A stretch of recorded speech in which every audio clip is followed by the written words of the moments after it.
지난주 화요일 오후 60대 초반의 한 여성분이 상담실 문을 열었습니다. 차분한 옷차림이었지만 눈가에는 지친 기색이 역력했습니다. 자리에 앉자마자 손수건을 꺼내 눈물을 닦으셨습니다. 그리고 이렇게 말씀하셨습니다. 평생을 전세로 살았는데 이제 더 이상 견딜 수가 없다고. 2년마다 집주인 눈치를 보고 전세금을 올려달라는 요구에 시달리는 것이 너무 고통스럽다고 하셨습니다. 몸도 아픈데 이사 걱정까지 하면 잠을 이룰 수 없다고 말씀하셨습니다. 그 순간 깨달았습니다. 주거 문제는 단순히 집이 있고 없고의 문제가 아니라는 것을 말입니다. 중년의 삶 전체를 좌우하는 생존의 문제라는 사실을 뼈저리게 느꼈습니다. 오늘 이 시간 여러분께 반드시 전해야 할 이야기가 있습니다. 중년의 주거 문제를 해결하지 못하면 어떤 일이 벌어지는지, 그리고 왜 지금 이 순간이 가장 중요한 시기인지를 말씀드리려 합니다. 이것을 모르면 10년 후 여러분은 돌이킬 수 없는 후회 속에 빠지게 될 것입니다. 먼저 중년이라는 시기를 돌아봐야 합니다. 우리가 지금 서 있는 이 자리가 어떤 의미인지를 말입니다. 50대, 60대는 인생의 분기점입니다. 자녀들은 독립했거나 독립을 준비하고 있습니다. 직장에서는 은퇴가 눈앞에 보입니다. 몸도 예전 같지 않습니다. 병원을 자주 가게 됩니다. 체력도 떨어지고 기억력도 흐려집니다. 이 모든 변화가 한꺼번에 밀려옵니다. 바로 이 시기에 주거가 안정되어 있지 않으면 어떻게 될까요? 모든 것이 흔들립니다. 정신적으로 불안하고 육체적으로 지치고 경제적으로 위태로워집니다. 노후 준비는 고사하고 당장 내일을 걱정해야 합니다. 작년 가을에 만난 한 분이 있었습니다. 50대 후반의 남성분이었습니다. 직장에서 명예퇴직을 했다고 하셨습니다. 퇴직금을 받았지만 집이 없었습니다. 전세로 살고 있었는데 집주인이 계약 연장을 거부했습니다. 집을 팔겠다고 했습니다. 갑자기 이사를 가야 하는 상황이 되었습니다. 퇴직금으로 집을 사려고 했습니다. 하지만 마땅한 집이 없었습니다. 서울은 너무 비쌌고 경기도도 만만치 않았습니다. 시간은 촉박했습니다. 결국 급하게 지방 소도시의 작은 아파트를 샀습니다. 자녀들은 모두 서울에 있었습니다. 친구들도 서울에 있었습니다. 병원도 서울이 좋았습니다. 하지만 어쩔 수 없었습니다. 1년이 지나서 다시 만났습니다. 그분은 완전히 달라져 있었습니다. 얼굴에는 생기가 없었고 말수도 줄어들었습니다. 외로움에 시달린다고 하셨습니다.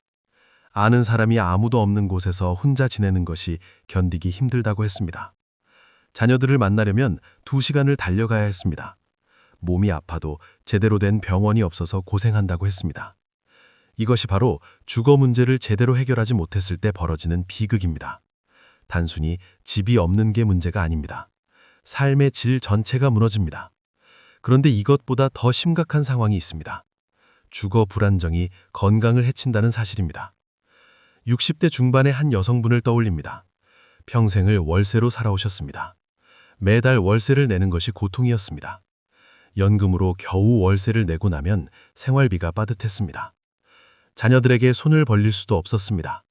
자녀들도 각자 살기 바빴습니다. 그 스트레스가 쌓이고 쌓였습니다. 불안과 걱정으로 밤마다 잠을 설쳤습니다. 혈압이 올랐습니다. 당뇨가 왔습니다. 우울증까지 찾아왔습니다.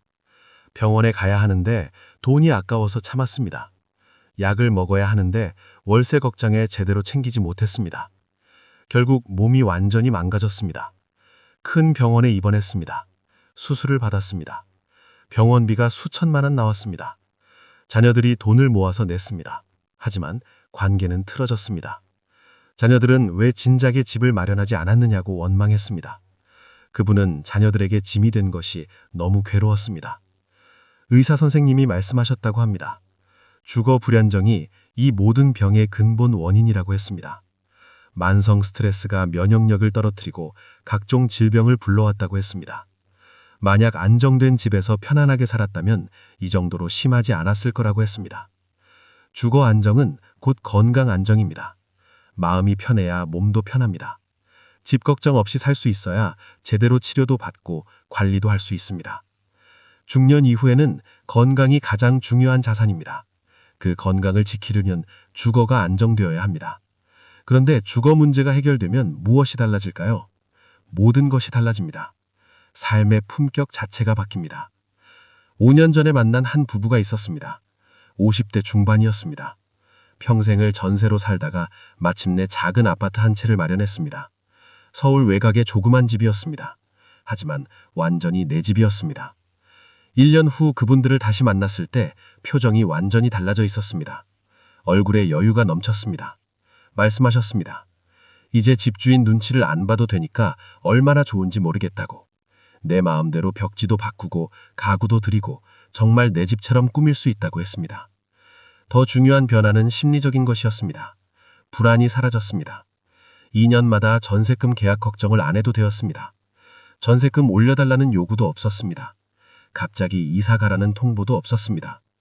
마음이 편해지니 건강도 좋아졌습니다. 혈압도 내려가고 잠도 잘 왔습니다. 자녀들과의 관계도 좋아졌습니다.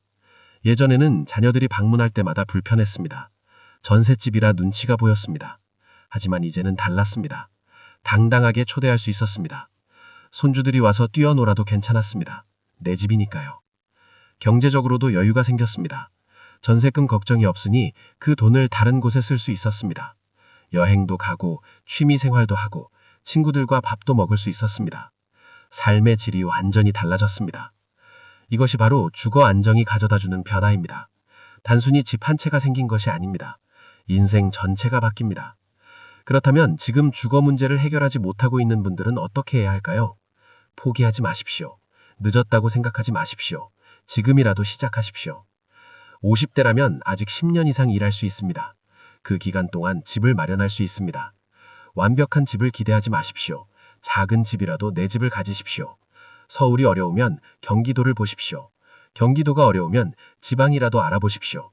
중요한 것은 내 이름으로 된 집을 갖는 것입니다. 60대라도 늦지 않았습니다.